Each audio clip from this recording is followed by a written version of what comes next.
Hey, good morning, fellas. How are you doing? We are doing well.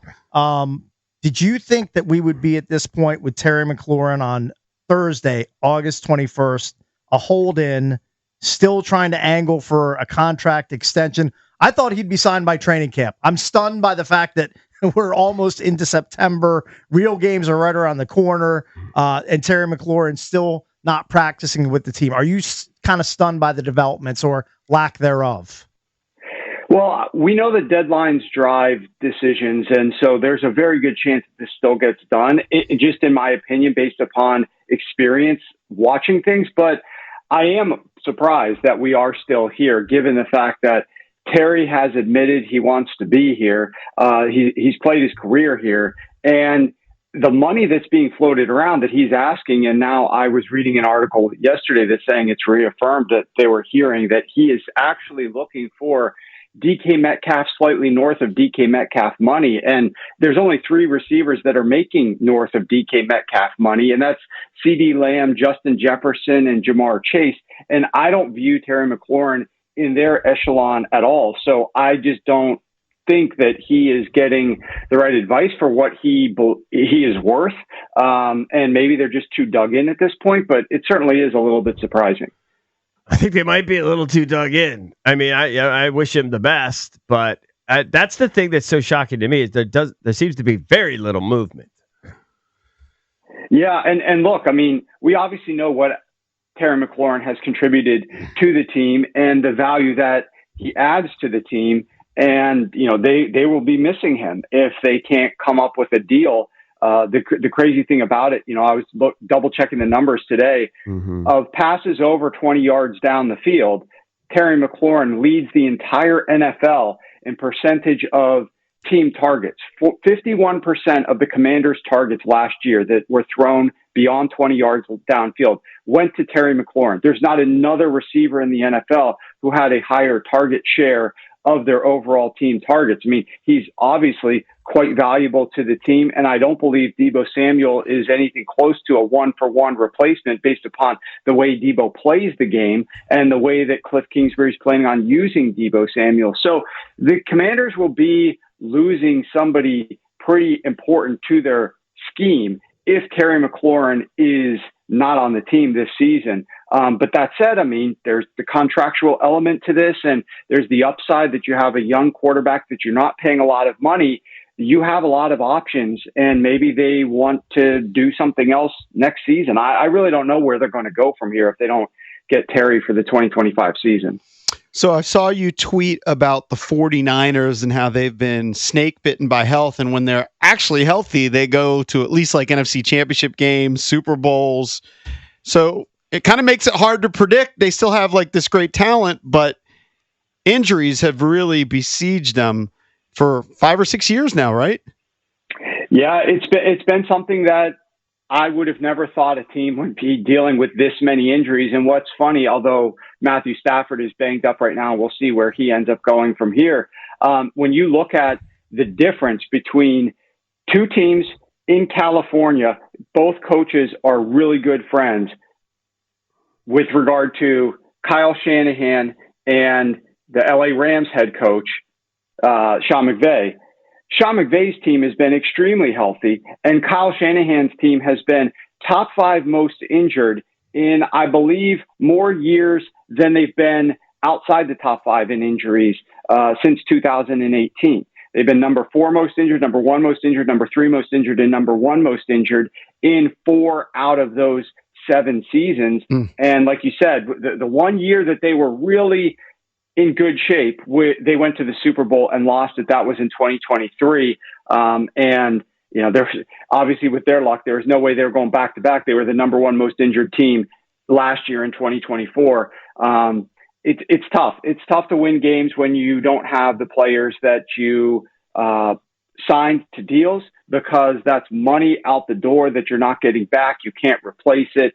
Backups need to step up. And Kyle Shanahan's done as good of a job as any coach at trying to get guys to play well in his scheme.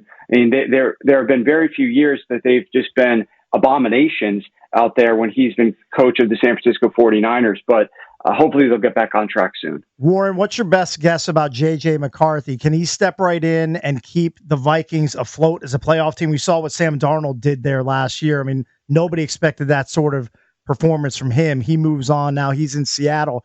Can McCarthy in year 2 kind of give a poor man Sam Darnold performance for the Vikings in 2025?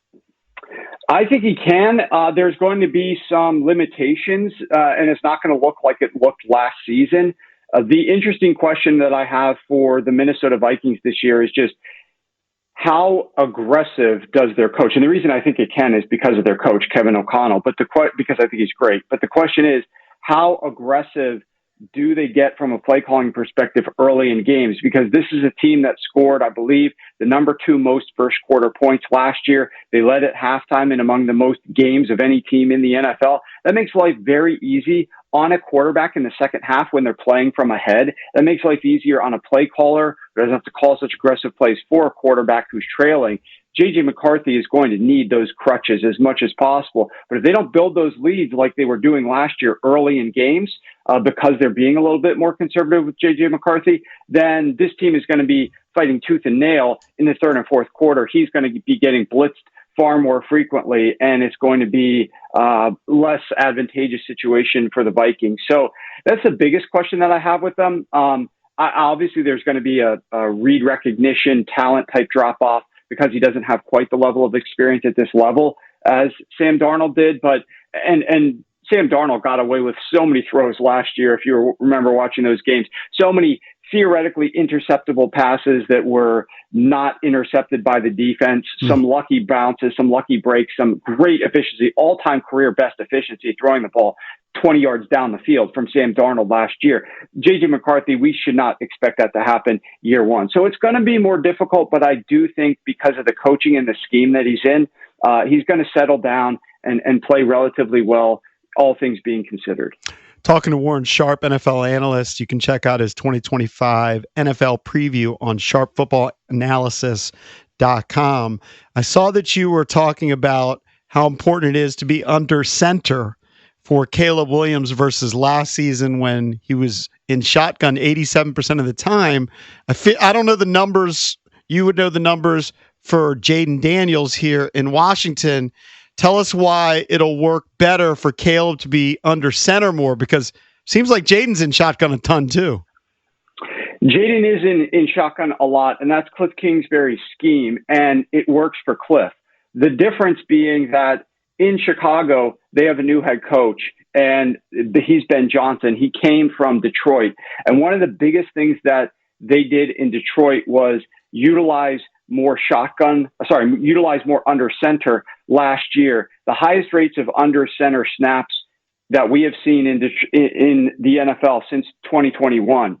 And as a result, it makes everything look similar. Like runs look like passes, passes look like runs, especially when you're utilizing a little bit more heavy personnel to do this out of. The defense is caught off guard. They don't know what's coming. And I think the reason that that Ben Johnson pivoted to doing that was because they saw the efficiency that Jared Goff had when he threw out of shotgun in 2023, and they wanted to find a way to get him to, I meant under center, with play action. They saw the efficiency he was getting out of play action. They wanted to find a way to introduce a little bit more play action to the game, and the way to do that is play a little bit more under center. So they ramped up their under center rates in 2024. That is exactly what they're going to bring to Chicago, and we saw last year Caleb Williams really struggle when he even attempted to use play action, and they almost were always using shotgun. Now this is going to be an offense that's going to play a lot more under center, but they're going to play under center in a better way with this new scheme.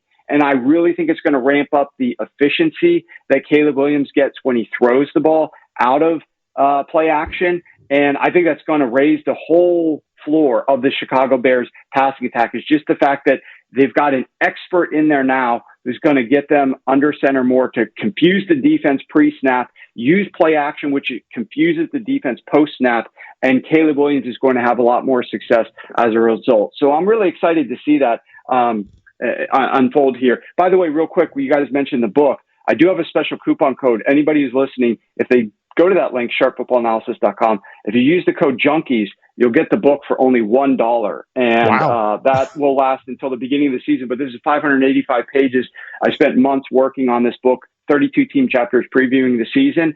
We are coming into the season very close. Guys don't have a lot of time to read the book, so I don't expect them to pay full price right now. You can get it instead of $35 just for $1 with the code Junkies. That is, I'm buying it. By my math, that's like 99% off, Warren. That's crazy. Yeah, that's a crazy. Well, we got to get people. People are running into their fantasy drafts. There's tons of information for fantasy drafts in the book as well. So there's good. I know what I'm spending $1 on today. Who do you like on the Commanders fantasy wise now with Brian Robinson most likely on the way out? Well, the crazy part is we obviously saw your new running back go ramping up the draft boards in JCM. So the value isn't there quite as much. But look, I still think this is going to be a team. You got to look at Jaden Daniels running quarterbacks in today's NFL. He found a way to keep himself relatively healthy. He's got a new left tackle. I think obviously he's the cream of the crop in terms of quarterbacks. I'd rank him right there, top 3 in terms of quarterbacks. So I'd be looking at him. And of course, look, I think this is a team that is going to probably be throwing the football more in 2025, simply because I don't think they're going to go 12-5. I don't think they're going to convert as often on fourth downs. I don't think they're going to have as much success in some of these late situations. They may not build leads as much as they did, and they're playing a much more difficult schedule this year overall, especially of opposing quarterbacks. So they're going to have to put up points, and that's not going to come as much from the running game as it will the passing game. I had already, guys, just so you know, for my clients, I had already given out Brian Robinson under on rushing yards because of all of those reasons I just shared. I bet him under 750.5 rushing yards like a month and a half ago. So I don't know where he ends up now. Obviously, I hope he doesn't go to a team where he's going to be the running back one and then get over 750.5 rushing yards. But I think the backfield is a little tricky, especially with the way that JCM has moved up the board right now. I don't know that he's great value. Of course, Washington, D.C., like locals, are going to want to get as many Commanders on the roster as they can. And so I understand if you might reach for him. Warren, you talked at Sharp Football about Anthony Richardson. You gave a really detailed breakdown of just some of the shockingly bad numbers since he's been playing for the Colts. Where do you think is a good landing spot for him? And do you see Shane Steichen like using him in goal line packages just to keep him kind of involved? Like, what do you think the future holds for Anthony Richardson, either in Indy or somewhere else? That's a great question. It's really hard to say because when they made the pivot, they mentioned, that this is we don't want to have a short leash on Daniel Jones. And I will add, I definitely, if you follow me on X, I definitely told people pretty clearly why I thought that Anthony Richardson was not going to be the guy in Indy. And I was betting on that. I bet Daniel Jones to be the starter like 3 months ago. But the issue was the public and everybody else was betting on Anthony Richardson. Anthony Richardson moved up to like minus 350 favorite to be the starter. Daniel Jones was the decided underdog. But based on what the coach was talking about and the fact that he wanted continuity, he wanted just the capability of being consistent from his quarterback. And that includes making the right checks and all of those other things. I just felt like Daniel Jones was the truer professional, had that experience, and was going to excel in that regard. I was surprised Daniel Jones didn't look decidedly better throwing the ball in camp, but Anthony Richardson does have the much bigger arm, makes the much bigger splash plays down the field than Daniel Jones does. I truly don't know. I mean, your idea is great. Utilize him in goal line packages.